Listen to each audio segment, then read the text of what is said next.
I don't like bullies. Selamat pagi penonton yang budiman, kembali lagi bersama saya Bang Kumis. Di kesempatan kali ini saya bakal membahas sebuah film yang dirilis di tahun 2016 berjudul Central Intelligence. Film yang dibintangi oleh Dwayne Johnson sebagai Bob Stone dan Kevin Hart sebagai Calvin Joyner. Film ini akan menceritakan pertemuan kembali antara dua orang siswa lulusan tahun 96 Central High School. Dua pemeran utama kita ini akan memberikan suguhan akting komedi yang sangat mengocok perut, di mana Dwayne yang selalu menunjukkan ekspresi positif dan Kevin Hart yang akan sering melontarkan dialog-dialog kocak dengan wajahnya yang akan membuat kita merasa melas. Kita bakal diajak untuk menebak siapa sih sebenarnya penjahat utama di film ini. Tapi sebelum saya membahas alur filmnya, saya saranin kalian nonton dulu filmnya secara langsung ya, agar dapat feel kelucuan mereka berdua. Tapi kalau masih ngeyel, ya udah kita bahas alur ceritanya.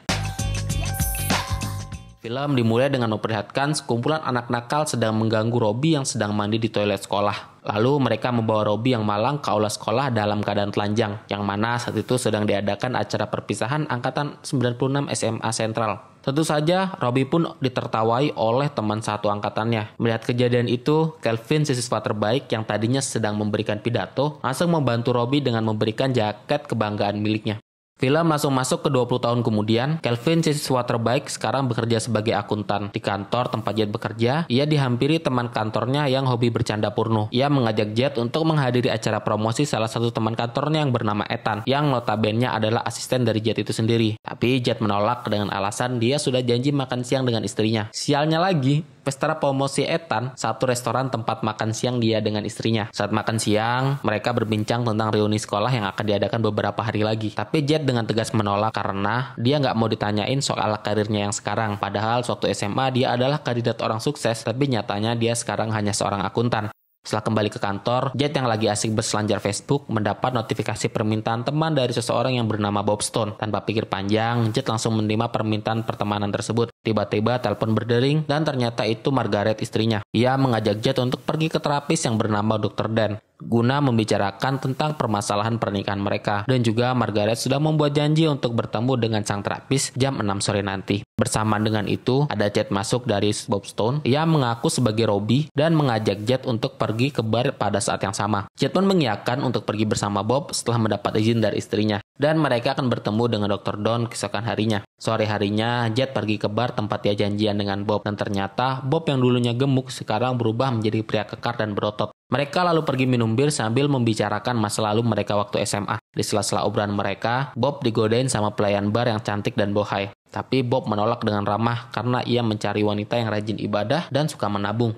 Ketika Bob pergi membeli minuman, datang seseorang mengambil kursi tempat duduk Bob. Jelas Jet melarangnya dengan bilang kalau kursi itu ada orangnya. Tapi orang tersebut malah mengintimidasi Jet dan menyuruhnya untuk pergi keluar dan mengulum pistol temannya. Tak lama kemudian, Bob pun datang dan mereka ganti mengejek Bob dan mengancamnya dengan pistol. Bob yang tidak suka dibully lalu menghajar mereka dan pergi meninggalkan bar tersebut. Setelah itu mereka pergi ke sekolah tempat mereka menghabiskan masa SMA. Di sini Bob curhat kalau di masa SMA dia itu nggak punya banyak teman dan nggak berani bugil setelah tragedi dia dilempar telanjang waktu kelulusan. Lalu mereka pergi berkeliling dan melihat-lihat penghargaan yang didapat angkatan mereka. Tapi Jet malah merasa pesimis, nggak kenal sama orang yang ada di foto tersebut. Soalnya dia yang digadang-gadang bakal menjadi orang sukses hanya menjadi seorang akuntan. Lalu Bob memaksanya untuk menunjukkan Golden Jet Salto andalan miliknya. Awalnya Jet menolak, tapi setelah dipaksa ia pun mau melakukannya dan hasilnya seperti ini. Setelah pos berkeliling, Bob mengantar Jet pulang ke rumahnya. Lalu ia minta bantuan Jet untuk mengecek gajinya yang bermasalah ketika dia bekerja di luar negeri. Saat Jet memeriksanya, dia pun menaruh curiga karena banyak transaksi menggunakan rekening palsu. Tapi Bob tidak sengaja menjatuhkan minuman sehingga membuat laptopnya rusak. Jet yang penasaran tentang situs tersebut kemudian bertanya kenapa tidak ada hubungannya dengan gaji-menggaji sama sekali. Bob pun mengelak dan bilang kalau dia lelah dan izin menginap malam ini di rumahnya. Pagi harinya Jet mengecek Bob dan melihat ruang tamunya dalam keadaan berantakan. Tiba-tiba ada beberapa agen CIA datang ke rumah Jet dan menanyakan apakah Jet mengenal pria bernama Bob Stone. Lantas dia mengiyakan dan mengatakan kalau Bob saat ini masih tidur di ruang tamu miliknya. Mendengar hal itu, mereka langsung masuk ke rumah Jet dan ternyata Bob sudah pergi dan ruang tamunya sudah dalam keadaan rapi seperti tidak pernah ada Bob di sana. Jet yang kesal menanyakan kenapa mereka menerobos masuk ke dalam rumahnya dan memperlakukan dia seperti seorang kriminal. Agen Harris lalu menjelaskan kalau Bob temannya adalah buronan CIA, seorang pembunuh berdarah dingin dan telah membunuh rekan kerjanya di CIA, serta mencuri aset negara untuk dijual kepada pihak asing. Tapi Jet menyangkal kalau dia nggak mengenal Bob dan semua itu berawal dari Facebook. Agen Haris yang nggak percaya, ya kali orang nggak kenal boleh menginap di rumahnya. Setelah itu agen Haris mengantar Jet ke kantor dan akan menggunakannya sebagai umpan untuk menangkap Bob. Tapi salah satu teman kantor Jet malah menggoda agen Haris dan membuat dirinya di stun gun. Di ruang kerja Jet, agen Haris mengejeknya dengan mengatakan kalau ruang kerjanya kenapa sangat kecil. Tiba-tiba telepon berdering dan ternyata itu dari Bob. Bob bilang kalau dia berada di tangga darurat 2 lantai di bawahnya. Dengan sigap, agen Haris dan anak buahnya langsung pergi mengecek ke lokasi Bob. Nyatanya, Bob sudah ada dalam kantor Jet. Kemudian Bob mengajak Jet untuk menjadi rekannya. Tapi sayangnya Jet menolak ajakannya tersebut. Saat Jet melarikan diri keluar ruangan, agen CIA malah menganggap Jet sebagai rekan dari Bob. Mereka diberondong dengan puluhan peluru hingga membuat Jet dan Bob terpojok. Beruntungnya alarm kebakaran menyala dan mereka langsung kabur dengan cara melompat dari jendela kantor Jet. Di dalam mobil, Bob bercerita sebenarnya semua ini dimulai ketika dia dan rekannya memburu teroris internasional bernama Black Badger. Yang mana Black Badger ini mencuri kode satelit program mata-mata dan akan menjualnya di situs lelang yang dibuka Jet semalam. Oleh karena itu, Bob butuh kemampuan Jet sebagai akuntan untuk melacak transaksi tersebut. Tapi Jet malah menuduh kalau sebenarnya Bob lah yang membunuh rekannya. Di saat mereka sedang berdebat, tiba-tiba pembunuh bayaran bernama Larry datang dan langsung menyerang mereka. Ketika Bob sedang menghadapi Larry, Jet yang melihat kesempatan lalu mencuri motor milik Larry dan pergi ke tempat Dr. Dan. Ia menelpon Maggie untuk langsung bertemu dengannya di tempat praktek Dr. Dan.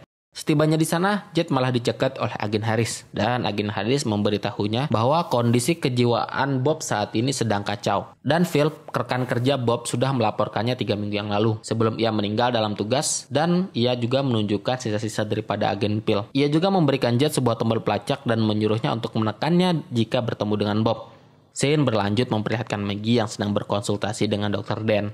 Jet yang baru datang terkaget-kaget melihat bahwa Bob sedang menyamar menjadi Dr. Dan. Setelahnya, Bob mengelabui Maggie untuk menjalani terapis untuk memperbaiki hubungan rumah tangga mereka. Dan akhirnya membuat Maggie marah dan pergi meninggalkan tempat praktek Dr. Dan. Hal itu dilakukan Bob untuk menjauhkan Maggie dari masalah ini dan demi keamanan Maggie sendiri. Jet yang marah mengancam untuk memberitahu agen Haris lokasi Bob saat itu juga dan ia ingin memastikan apakah Bob memiliki kode satelit tersebut. Bob lalu meyakinkannya bahwa dia tidak memilikinya dan itu semua dia lakukan demi menangkap Black Badger.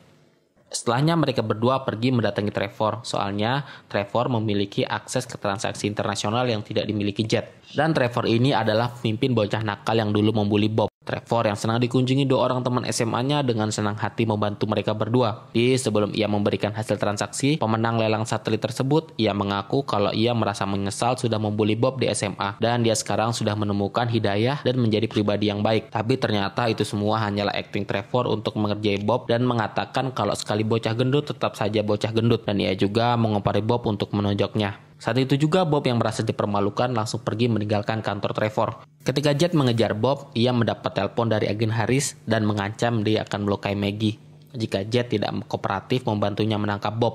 Jet pun menyerah dan melakukan apa yang diperintahkan oleh agen Haris dan hal itu membuat Bob ditangkap oleh agen CIA. Di ruang interogasi, Bob merasa sedih dihianati oleh Jet. Dan agen Haris menyiksanya dengan cara mematahkan jari tangan Bob sebab Bob tidak mau memberitahu lokasi kode satelit yang ia curi. Dan ia menyuruh Jet pergi kalau dia tidak sanggup melihat adegan penyiksaan yang ia lakukan. Bersamaan dengan agen Haris menyiksa Bob, Jet yang merasa bersalah berniat menyelamatkan Bob setelah melihat pisang. Dan ia berhasil melumpuhkan anak buah Haris dengan pisang dan memaksa mereka untuk memberinya kartu akses ke ruang interogasi. Setelah ia berhasil menyelamatkan Bob, dia meminta maaf karena telah mengkhianati kepercayaan Bob.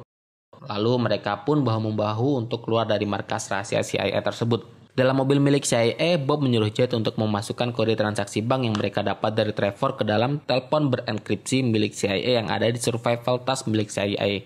Dan kode transaksi itu sebenarnya adalah lokasi pertemuan transaksi Black Badger dengan pembeli. Dan lokasi tersebut berada di Boston. Scene berlanjut memperlihatkan adegan mereka mencuri pesawat kecil untuk pergi ke lokasi transaksi. Jet bertugas menjadi pengalih perhatian dan Bob mencuri pesawat. Lalu Jet mendapat ide setelah melihat kotak makan siang dan ia minta dipinjamkan pesawat untuk mengantar otong milik temannya yang harus dioperasi. Tapi ternyata isi kotak makan siang tersebut adalah ular. Melihat hal itu, Jet langsung pergi lari ketakutan. Setelah berhasil mencuri pesawat dan menerbangkannya, Bob pun mengerjai Jet dengan cara pura-pura kehabisan minyak dan memaksa Jet untuk mengungkapkan penyesalan terbesar hidupnya. Dan penyesalan terbesar Jet adalah dia tidak memberi Maggie seorang anak Mendengar itu Bob pun tertawa dan bilang kalau Jet bakal jadi ayah yang hebat dan ia mengejek kalau Jet lucu saat sedang menangis. Sampainya di Boston, ternyata tidak ada tanda-tanda dari Black Badger dan pembeli. Jet mulai curiga kenapa mereka melakukan transaksi di tempat terbuka dan ia berpikir kalau transaksi akan dilakukan di parkiran bawah tanah. Lalu Bob menyarankan mereka untuk berpencar dan ia memberi Jet tugas untuk mengawasi dari lokasi mereka sekarang. Dan tak lupa ia berpesan kepada Jet untuk mengabarinya jika ada sesuatu dengan cara menelponnya dengan telepon enkripsi yang ia pegang. Dan Bob akan pergi untuk menangkap Black Badger. Setelah itu Bob langsung pergi menuju parkiran bawah tanah. Di sana ia bertemu dengan pembeli dan mengaku sebagai Black Badger. Pada waktu bersamaan, Jet melihat agen Harris masuk ke parkiran dan menduga bahwa agen Harris lah sebenarnya Black Badger. Ia mencoba menghubungi Bob namun gagal. Setelah menguatkan diri, ia memutuskan untuk pergi ke parkiran bawah tanah untuk mengingatkan Bob bahwa agen Harris lah yang sebenarnya Black Badger. Tapi Bob malah menembak Jet dan bilang kalau dia tidak mau berbagi dengan partnernya. Tiba-tiba Phil muncul dan mengaku sebagai Black Badger. Jet yang masih hidup merasa bingung siapa sih sebenarnya The Black Badger, Bob Stone, Phil, atau agen Harris. Si pembeli yang merasa kesal meminta kode satelit untuk diserahkan kepadanya atau dia akan membunuh mereka berdua. Bob dan Phil melemparkan kode tersebut ke lantai secara bersamaan. Untungnya sebelum si pembeli mendapat kode satelit tersebut, agen Harris dan anak buahnya datang untuk menyergap mereka semua. Melihat kode satelit di lantai, Jet yang masih hidup memberanikan diri untuk mengambil kode satelit tersebut dan akhirnya ia dikejar-kejar oleh si pembeli. Tapi untungnya Bob berhasil menyelamatkannya dengan cara menabrak mobil si pembeli dengan mobil yang ia kendarai. Jet yang masih marah telah ditembak oleh Bob langsung lari menjauh dari lokasi transaksi tersebut dan pergi meninggalkan Bob di belakang. Sampainya di jembatan, Jet yang ngos-ngosan berhenti sejenak untuk mengambil napas. Dan tiba-tiba saja Bob sudah berada di belakangnya dan mengucapkan selamat karena Jet berhasil mengamankan kode satelit tersebut. Tiba-tiba Phil muncul di lokasi yang berlawanan dengan Bob dan mencoba meyakinkan Jet kalau Bob adalah The Black Badger. Ia juga memintanya untuk memberikan kode satelit tersebut dan menyerahkannya ke agen Harris bersama-sama. Di tengah perdebatan antara Bob dan Phil, tiba-tiba salah satu dari mereka mulai menembak dan terjadilah perkelahian antara Bob dan Phil. Tapi ketika Bob sedang berada di atas angin, Jet malah tidak sengaja menembak paha Bob. Phil yang melihat kesempatan langsung melumpuhkan Bob dan meminta kode satelit yang dipegang oleh Jet. Tapi Jet menolak dan mengancam Phil kalau dia akan menembaknya juga. Sialnya, pistol yang dipegang oleh Jet sudah kosong. Jet yang panik melempar pistol itu ke arah Phil, tapi Phil malah berhasil menangkap pistol tersebut dan ia mengintimidasi Jet untuk segera memberikan kode tersebut atau ia akan menembaknya. Tapi tanpa Phil duga, Jet malah salto di depannya untuk mengalihkan perhatian Phil dan Bob langsung bangun dan membunuh Phil dengan cara mencabut kerongkongan Phil. Setelah itu mereka mengembalikan kode satelit itu ke agen Harris dan mereka pergi ke acara reuni sekolah mereka. Mereka datang ke perpisahan sekolah dengan menggunakan helikopter. Agen Harris mengucapkan terima kasih karena telah membantunya dan meminta maaf telah mematahkan jari Bob. Ia pun mengundang Jet untuk bergabung dengan CIA dan jika ia tertarik, ia dapat menggunakan telepon apa saja yang ada di rumahnya karena semuanya sudah disadap. Di tengah acara, Bob yang merasa tidak nyaman ingin pergi. Tapi Jet mencegahnya dan berjanji kalau malam ini nggak akan sama seperti 20 tahun yang lalu. Bersama dengan itu, pengumuman Raja dan Ratu akan diumumkan segera dan ternyata pemenangnya adalah Bob. Semua itu Jet lakukan dengan cara meretas sistem vote Raja dan Ratu. Ketika Bob sedang berjalan menuju podium, tiba-tiba Trevor menghadangnya dan berniat membuli Bob lagi. Tapi kali ini Bob menunjuknya dengan sangat keras dan membuat Trevor pingsan. Bob lalu memberikan pidato bahwa ia belajar banyak dari seorang Calvin Joyner karena ia telah mengajarinya untuk menjadi seorang pahlawan. Dan yang paling penting adalah menjadi diri sendiri adalah yang paling terbaik. Lalu Bob melakukan aksi yang sangat berani. Ia membuka bajunya hingga pugil di atas podium. Scene ini menjelaskan kalau Bob sudah bebas dari masa lalunya dan siap melangkah menuju masa depan Bob yang baru. Scene berpindah memperlihatkan hari pertama Jet bekerja sebagai agen CIA dan Bob mengembalikan jaket emas milik Golden Jet yang diberikan kepadanya saat film pertama kali dimulai. Dan film pun selesai. Terima kasih kepada teman-teman yang udah nonton video ini sampai akhir. Tak lupa saya mengingatkan untuk teman-teman menonton filmnya lagi ya secara langsung. Karena pengalaman nonton film secara langsung dengan mendengarkan alur film itu beda feel-nya. My name is Jamil, don't forget to like and subscribe and see you in the next video. Thank you.